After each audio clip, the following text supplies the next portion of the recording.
एक और test series का डिस्कस करते हैं, सीडीपीओ और बीपीएससी 67 पीटी के लिए, प्री एग्जामिनेशन के लिए।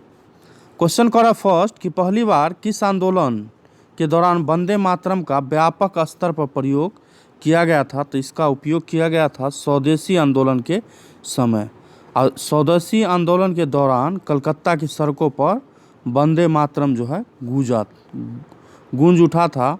और बाद में यही गीत जो है पूरे राष्ट्रीय आंदोलन का क्या है, प्रेरणा स्रोत रहा है। अब बंग भंग के बाद स्वदेशी आंदोलन की शुरुआत की गई थी। बंग भंग के बाद स्वदेशी आंदोलन का स्टार्ट हुआ। और वंदे मातरम के रचयिता बंकिम चंद्र चटर्जी हैं। यहाँ से भी क्वेश्चन बीपीएससी बनाया है और इनके द्वारा यह 1876 में प्रस्तुत किया गया था।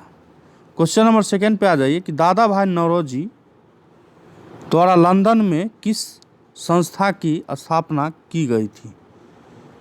दादा भाई नौरोजी के द्वारा लंदन में किस संस्था की स्थापना की गई थी? तो इसके स्थापना किया गया था द ईस्ट इंडिया एसोसिएशन का, the east India association.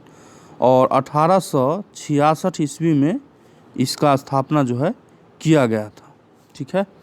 Question number आगे देखें, सर विलियम जोन्स ने निम्नलिखित में से किस पुस्तक का अंग्रेजी में अनुवाद किया है?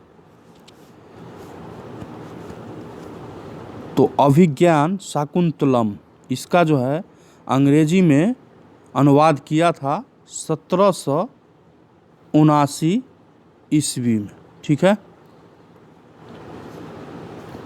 क्वेश्चन नंबर आगे देखें कि भारत के इतिहास का पहला सुव्यवस्थित इतिहास किस विद्वान ने तैयार किया था? तो ये 1904 ईस्वी में तैयार किया गया था विसेंट आर्थर स्मिथ के द्वारा। क्वेश्चन नंबर 5 पे आ जाए, वाराणसी में प्रथम संस्कृत कॉलेज की स्थापना किसके द्वारा की गई थी या किसने की थी? तो ये किया गया था जोनाथन डंकन 1791 ईस्वी में। क्वेश्चन नंबर आगे देखिए, अखिल भारतीय अनुसूचित जाति महासंघ, अखिल भारतीय अनुसूचित जाति महासंघ की स्थापना किसके द्वारा किया गया था? तो ये किया गया था 1924 ईस्वी में।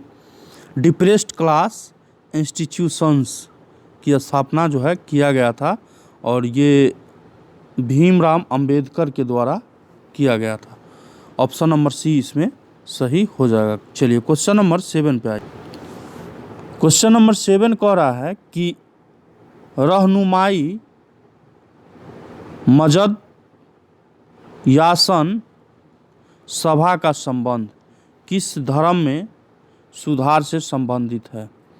रहनुमाई मजद यासन सभा का संबंध धर्म में किस धर्म में सुधार से संबंधित है?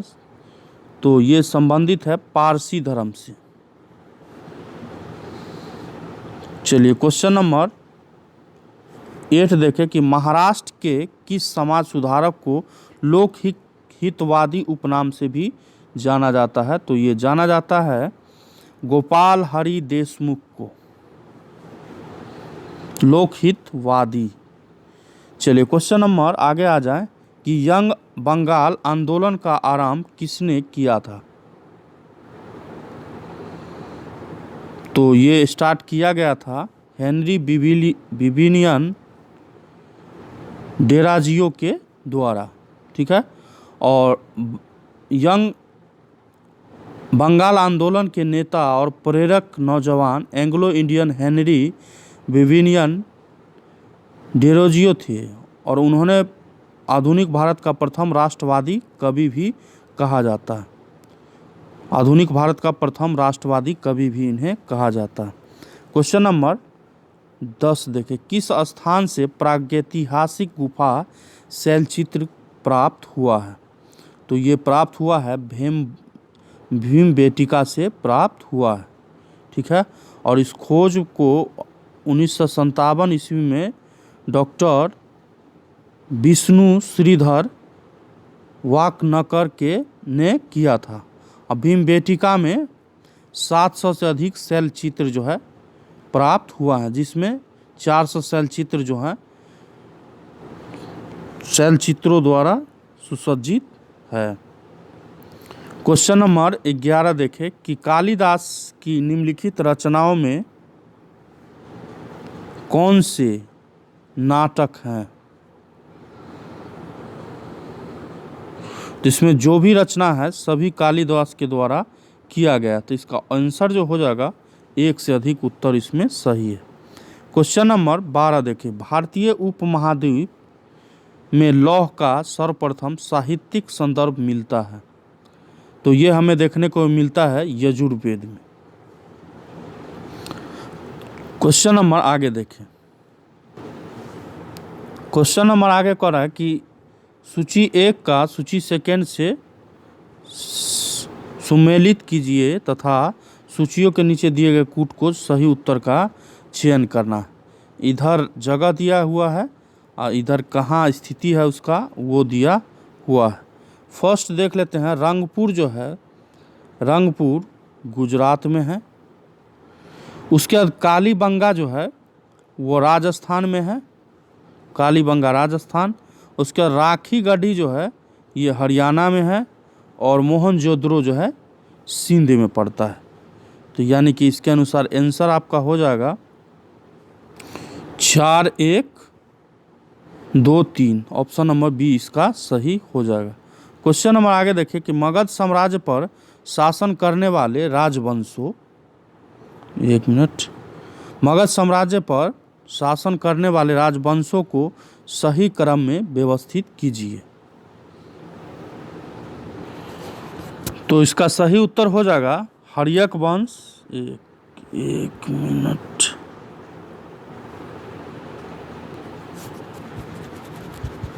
इसका सही उत्तर हो जाएगा हर्यक वंश, उसका शिशुनाग वंश, नंद वंश और मौर्य वंश।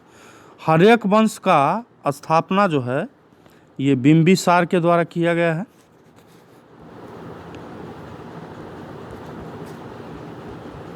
उसके बाद शिशुनाग वंश का जो है स्थापना शिशुनाग के द्वारा, और नंद वंश का जो है संस्थापक महापदम नंद, और मौर्य वंश का चंद्रगुप्त मौर्य। ठीक है, चलिए क्वेश्चन नंबर आगे आ जाइए 15 नंबर में। दिल्ली सल्तनत में रहट किससे संबंधित था। तो ये सिंचाई डिपार्टमेंट से था, सिंचाई विभाग को रहट के नाम से जाना जाता था। ठीक है, क्वेश्चन नंबर 16 नंबर देखें कि सूची 1 का सूची सेकंड के साथ सुमेलित करना है।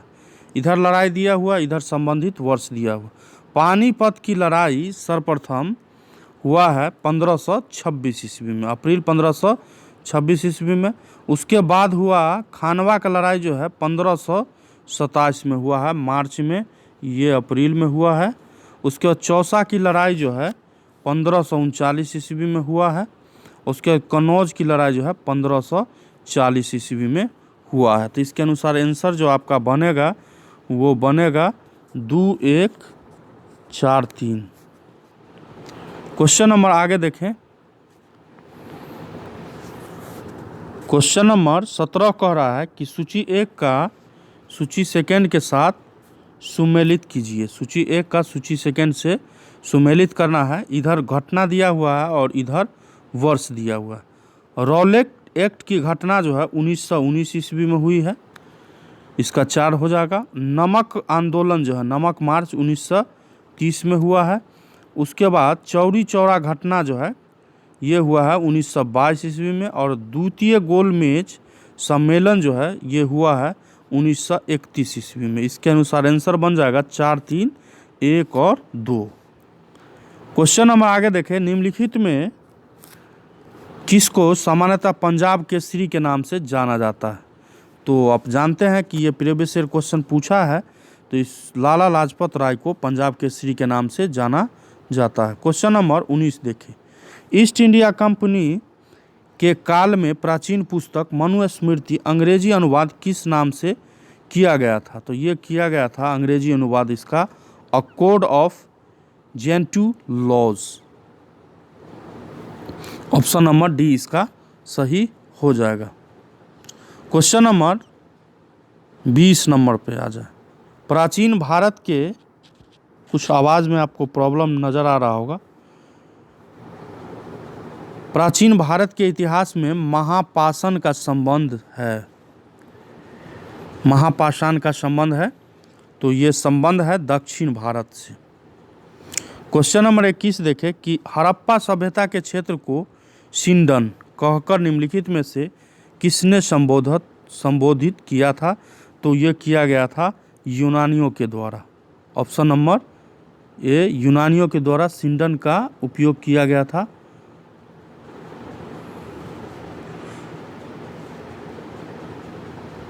क्वेश्चन नंबर 22 देखें कि ऋग्वेद के संबंध में निम्नलिखित में से कौन सा कथन जो है असत्य है?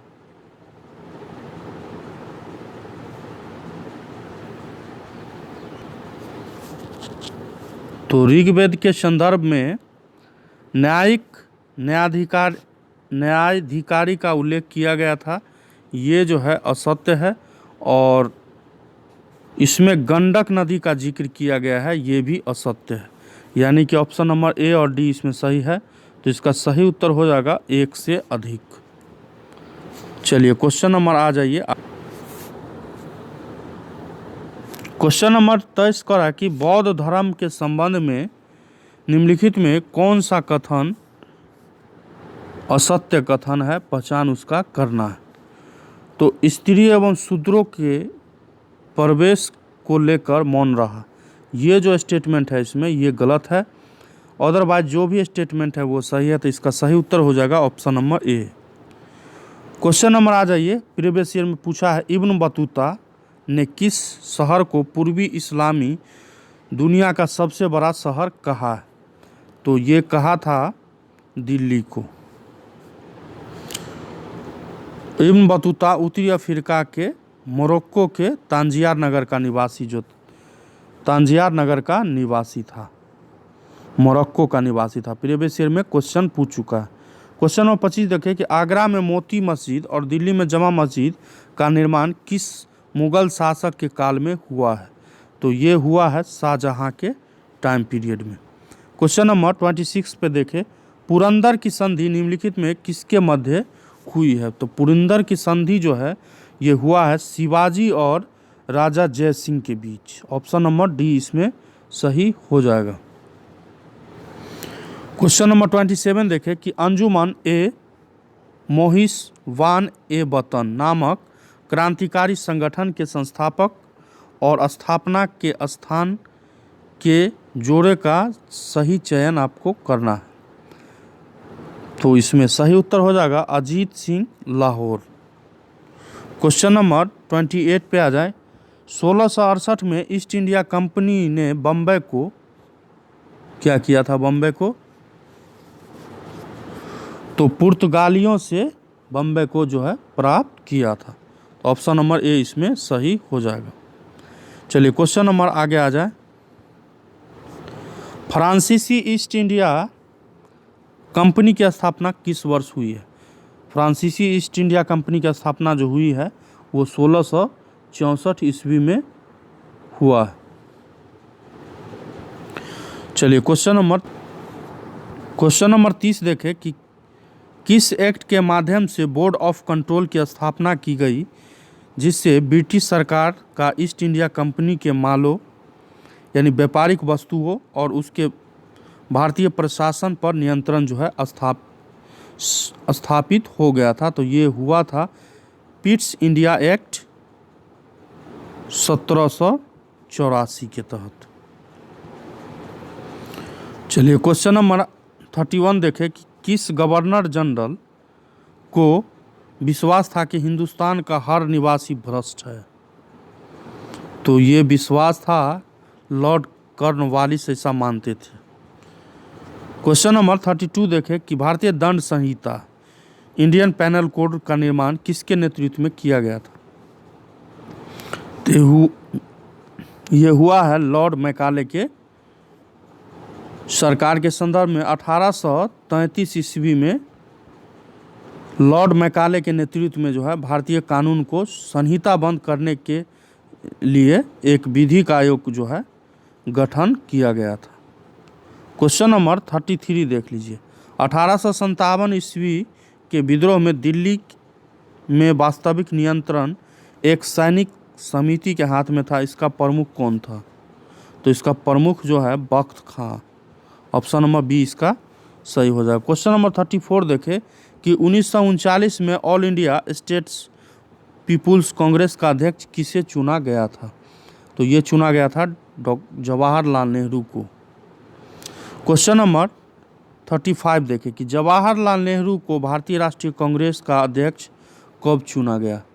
तो ये 3 बार चुना गया है, 1929 में, 1936 में और 1937 में। ऑप्शन नंबर डी इसका सही हो जाएगा। चलिए क्वेश्चन नंबर 36 पे आ जाए कि आमझोर की पहाड़ियों में पाइराइट्स की खान पाई जाती है, वह बिहार के किस जिले में पड़ता है? तो ये पड़ता है रोहतास जिले में। ठीक है, चलिए क्वेश्चन नंबर आ जाइए 37 पे। 37 कह रहा है कि निम्नलिखित में, इसमें कम दिखाई दे रहा होगा आपको, क्वेश्चन पढ़ के सुन के समझने का प्रयत्न करें। इसमें से बिहार का कौन सा क्षेत्र जो है जूट एवं मखाना दोनों के लिए जो है प्रसिद्ध है? तो ये है उत्तर और पूर्वी बिहार। उत्तर और पूर्वी बिहार। उत्तर पूर्व बिहार में पूर्णिया, सहरसा, कटिहार, अररिया, मधेपुरा, सुपौल इत्यादि जिला जो है जूट और मखाना के खेती के लिए जाना जाता है। और बिहार में मखाना को जीआई टैग भी दिया गया है, जीआई टैग का दर्जा भी प्रदान किया गया है। क्वेश्चन नंबर आगे देख लीजिए। चूना पत्थर का भंडार बिहार के किस जिले में सर्वाधिक है? तो चूना पत्थर का भंडार जो है बिहार के रोहतास में सबसे अधिक है। ऑप्शन नंबर सी इसमें सही हो जाएगा, रोहतास ऑप्शन है। क्वेश्चन नंबर आगे देखें कि महानंदा और बागमती के बीच नदी समूह स्थित है। तो ये है मेची, कोसी और तीसरा है कमला, यानी कि इसमें ऑप्शन नंबर सी इसका सही हो जाएगा। क्वेश्चन नंबर 40 देखें कि राउरकेला इस्पात संयंत्र किस देश की सहायता से स्थापित किया गया है? तो ये किया गया है जर्मनी की सहायता से। ठीक है, चलिए क्वेश्चन नंबर आगे आ जाइए।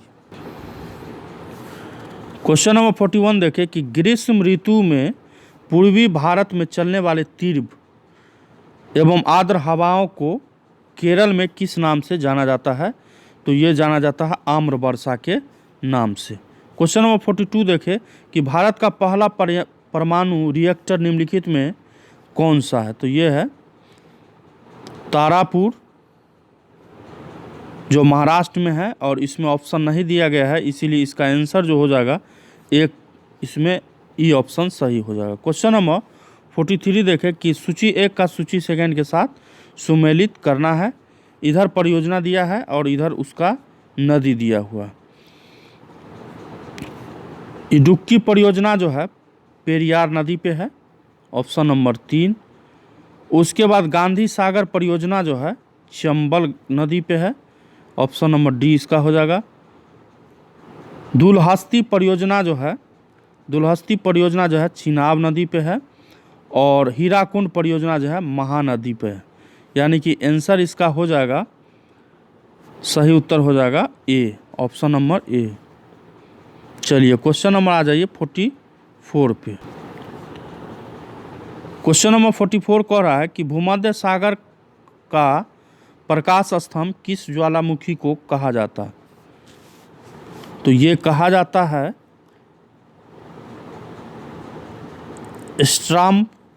स्ट्रामबोली ज्वालामुखी को। ऑप्शन नंबर बी इसका सही हो जाएगा। क्वेश्चन नंबर 45 पे आ जाए किस मानसून के कारण भारत में सर्वाधिक वर्षा होती है? इंपॉर्टेंट क्वेश्चन है। तो ये है दक्षिण पश्चिम मानसून के कारण भारत में अत्यधिक जो है वर्षा होती है। 74% वर्षा का ये जिम्मेवार है। क्वेश्चन नंबर 46 देखें कि चेंचू जनजाति किस क्षेत्र में वन्य जीव की सुरक्षा से संबंधित है? तो ये है Nagarjun Srisailam. Option number A इसका सही हो जाएगा। क्वेश्चन नंबर 47 देखें कि निम्न में कौन सी कृष्णा की सहायक नदी नहीं है?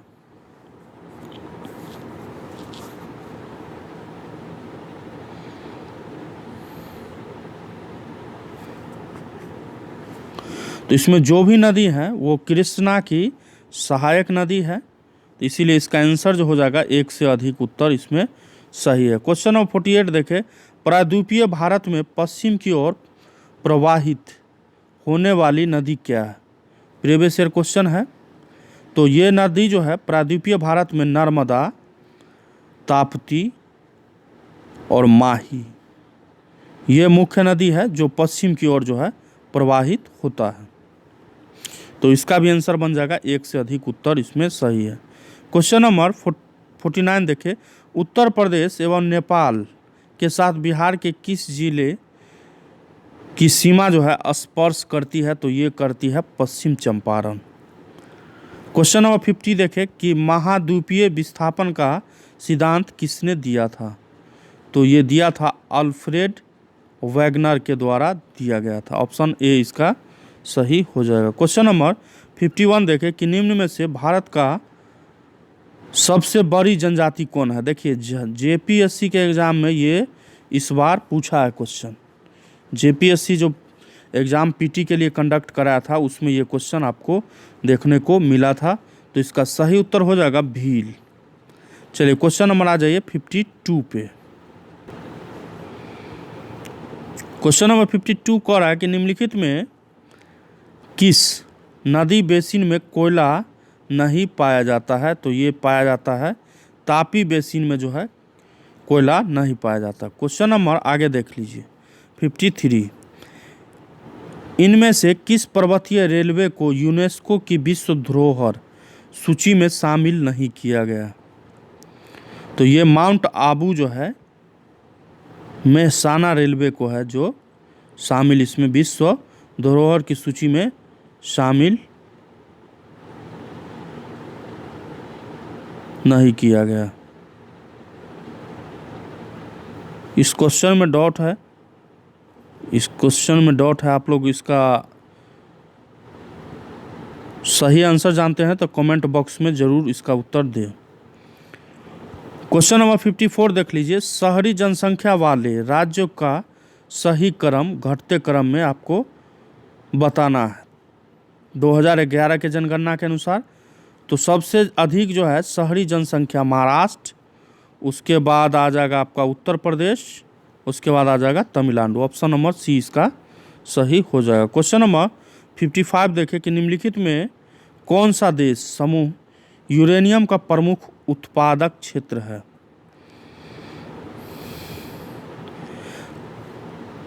तो यूरेनियम का प्रमुख उत्पादक राष्ट्र जो है कजाकिस्तान, कनाडा, ऑस्ट्रेलिया, नाइजर, ये आता है। इसमें ऑस्ट्रेलिया आता है, कनाडा आता है। तो इसका आंसर जो बन जाएगा वो एक से अधिक उत्तर सही है। क्वेश्चन नंबर 56 पे आ जाए किसकी सिफारिश के आधार पर केंद्र एवं राज्य के मध्य वित्तीय वितरण होता है? 56 तो ये होता है वित्त आयोग के। तो अनुच्छेद 280 के अनुसार वित्त आयोग का गठन जो है प्रत्येक 5 वर्ष पर भारत के राष्ट्रपति द्वारा जो है किया जाता है। अनुच्छेद 280।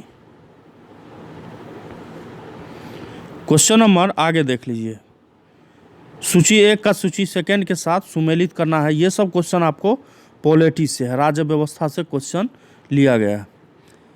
इधर अनुच्छेद दिया हुआ है और इधर जो है उसका प्रावधान जो है इसका सुमेल करना है। तो पहला जो है अनुच्छेद 124, अनुच्छेद 124 का जो है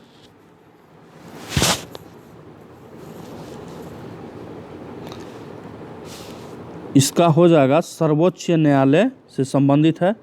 उसके बाद अनुच्छेद 5 का जो वर्णन है वो नागरिकता से संबंधित है।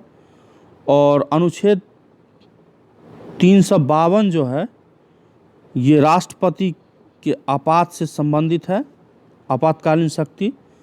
और अनुच्छेद 245 जो है ये विधायी शक्तियों का वितरण जो है करता है। ऑप्शन नंबर बी इसका हो जाएगा।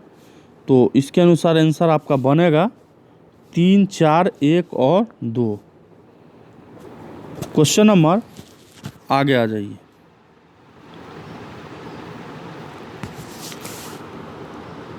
क्वेश्चन नंबर 58 कर रहा है कि संविधान के मूल ढांचे का सिद्धांत प्रतिपादित किया गया था। देखिए इंपॉर्टेंट क्वेश्चन है और ये क्वेश्चन आईएएस में भी प्रीवियस ईयर में पूछा है, पीटी में, और बीपीएससी में भी प्रीवियस ईयर में पूछा है। तो इसका संबंध जो है केशवानंद भारती केस जो है ये 1973 इम्पोर्टेंट है, याद रखेंगे।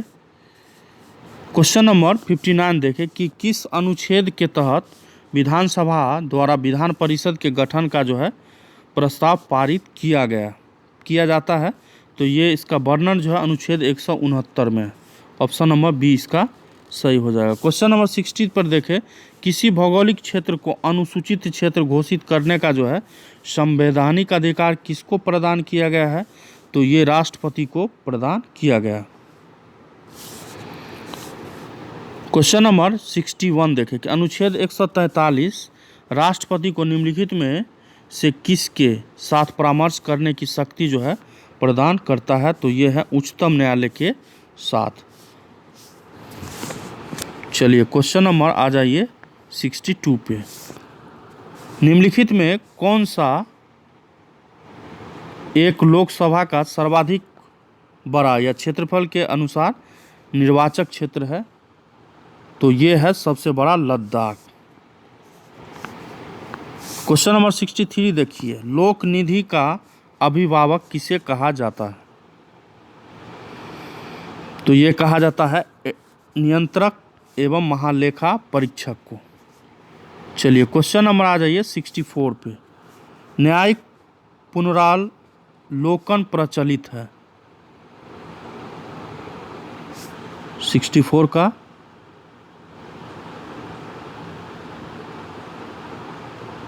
तो भारत और अमेरिका में न्यायिक पुनरावलोकन का प्रावधान किया गया है, भारत और अमेरिका में। तो इसीलिए इसका आंसर जो हो जाएगा वो एक से अधिक उत्तर इसमें सही है। चलिए क्वेश्चन नंबर आ जाइए 60। क्वेश्चन नंबर 65 से 150 तक के प्रश्नों का डिस्कशन जो है अगले वीडियो में किया जाएगा। इसमें थोड़ा प्रॉब्लम हो जाने की वजह से यह डिस्कस यहीं पे समाप्त करते हैं। 65 से आपको 150 तक के प्रश्नों का डिस्कस सेकेंड वीडियो मिलेगा, जिसका लिंक आपको डिस्क्रिप्शन में मिल जाएगा। और यह रहा एडिटोरिया से हमने सेट लिया, और एडिटोरिया का सेट नंबर जो है 14 है, सेट नंबर 14। ठीक है, मिलते हैं इसके अगले सीरीज में। जय हिंद, जय भारत।